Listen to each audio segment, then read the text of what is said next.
welcome to my YouTube channel. It's Bonnie Southgate, hEDS Rehab here. I thought what I would do, which would be a really nice series for people who have got hEDS or EDS and HSD, would be a series of videos really taking you through Pilates exercises so that if you do go to your own class, then you'll have an understanding of what they're talking about and then things that might make it personally easier or harder for you and things that you might be able to do. So I'm going to start with the really super basics of just positions and positioning for your exercises, and then I will take you through the series of exercises as we go. I'll produce a new video for each exercise. So we're just going to start with a really simple concept, which is a neutral pelvic position.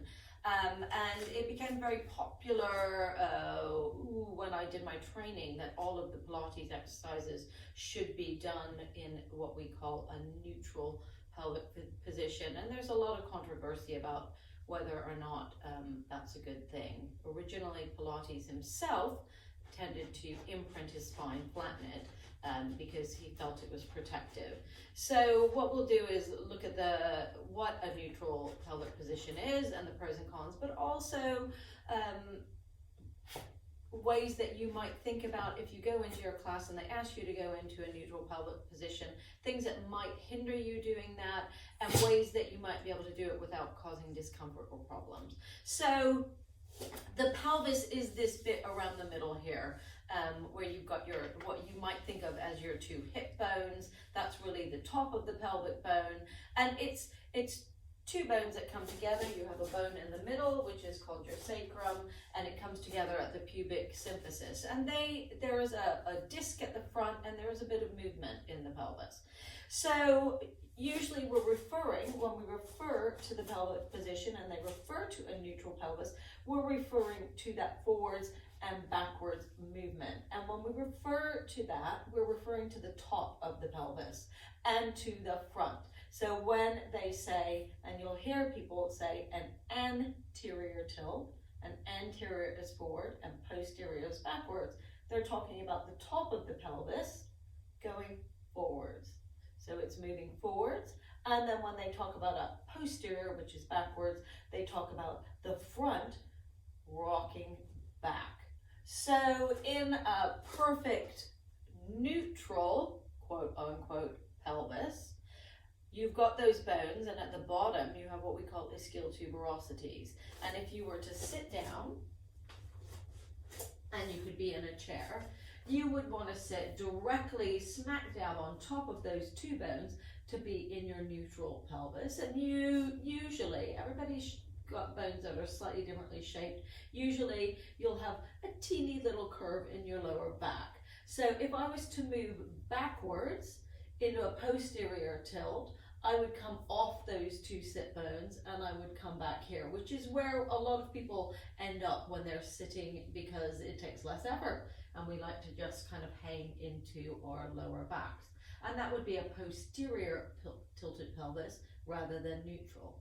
And then the other option, which actually is somewhere I like to go, and a lot of hypermobiles, is to go the other way, is to go forward over those bones. So I'm actually in the front of them. And I like to just kind of hold myself in an archy back. So you get people doing either or. And this can often be quite common with people with hypermobility, is where they actually over arch their backs. And that's partly because of our needs. So we tend to stand with hyperextended knees, and we can either hang, or we can take the pelvis over the hips and arch our back. So what we actually are doing is centralizing the pelvis over the leg bone. And that's just a kind of clever compensation that the body's made. It can put quite a bit of pressure on the lower back though. So I want everybody, if they want to understand this, to start with lying down as well, because where your pelvis sits has implications on things like leg length. So if I was to posterior, to pull my back flat, my feet come towards me, so my legs shorten. And then when I go the other way, if I arch my back, my legs go longer and they lengthen. So sometimes people talk about having one leg longer than the other, and because you've got two sides, one can be forward and one can be back. And sometimes that happens, and that creates a little bit of twist that can cause a little bit of discomfort in the lower back. So I'm just going to bend my knees now. Number one importance is that you're always comfortable when you lie down. So with people who are hypermobile, there is a tendency either to do the arching, or sometimes if you're a bit held in the pelvic floor and everything's about tight and held underneath there, your back will be flat and your bum will be slightly tucked under. So you might go into a Pilates class and they might tell you to rock back and forth until your back is not flat and it's not overarched. And they might use lots of different images like bowls of water or different things. The important thing to know is that it's not just about the back. It's also about the hips and the legs. So if your Pilates teacher is cueing you from your back and she cues you into a position where you feel a bit pinched in your lower back, then you need to be thinking about what's going on with your legs and your hips. So in order to do a neutral spine, I like to think about the hip bones as well. So we're going to think about flattening our backs. And when we do that, we're going to narrow, almost give yourself a little bit of a squeeze of your lower bum. That helps you to flatten your back. So when your legs roll out, that helps to bring your back into a flattened position. So external rotation of the hips brings those legs out. And then internal rotation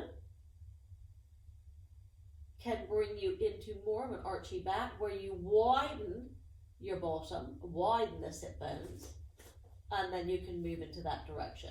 So when we go into a flat back, thinking about slightly rolling those thighs out, and we go into an archy back, thinking of slightly rolling those knees in, which a lot of us do when we're hypermobile. Now sometimes we still have our knees rolled in and we still grip our pelvic floors and we grip our ribs and everything seems a bit flat.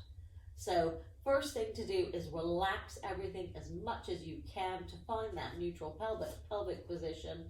Personally, when I teach my class, I do not cue neutral pelvis because I want to see how my clients or my pupils move. And then what we do is we work on the holding patterns that are holding them where they are, rather than worrying too much about them being in neutral to begin with. But if your teacher is adamant that they want you in a neutral position to start with in your class, you want to think that your pubic bone and your two hip bones are on a nice even triangle, and you want to make sure that if you have to rock one way or the other way, that you allow the hips to relax as much as possible to help. And that is your neutral pelvic position. Hopefully you understood that and you found it helpful, so that when you go into your class and if you start, then you'll understand what the teacher is referring to when they talk about a neutral pelvic position. So thank you for watching. It's Bonnie Southgate, hEDS Rehab. If you are new to seeing my videos, then subscribe, and there's lots of videos with lots of different exercises and classes for you to choose from, all geared towards hypermobility. Thank you for watching. Take care. Have a great day.